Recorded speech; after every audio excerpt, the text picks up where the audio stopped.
কেন নামাজ পড়ো না ভাইয়া? এই বাপ, মুসলমানের বাচ্চা, কেন নামাজ পড়ো না? ছেলেরা আমার, কেন নামাজ পড়ো না? কেন নামাজ পড়ো? মালিক আর কেমনে বললে নামাজ পড়তে? রাসূলুল্লাহ সাল্লাল্লাহু আলাইহি ওয়াসাল্লাম হাসরের ময়দানে জিজ্ঞাসা করবে, উম্মত, পিঠটা তায়েফের পাথরের আঘাতে চাল্লির মতো ছিদ্র বানায় ফেলছিলাম, ক্ষুধার কষ্টে পেটে পাথর বাঁধছিলাম, 3 মাস আমার ঘরের চুলায় আগুন জ্বলে নাই, আমি উম্মত দান দান শহীদ করে রক্তে ভাসে গেছি, 23টা বছর আমি কোনোদিন ঠিকমতো ঘুমাই নাই, এত কাঁদলাম, এত রক্ত ঝরাইলাম, বিনিময়ে তোর কলজাটা নরম করতে পারলাম না,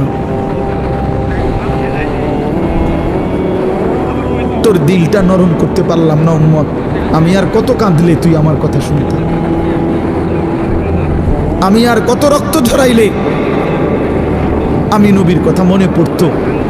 বলে কি বলবেন ভাই? বলেন কি জবাব হতে পারে তখন? আল্লাহ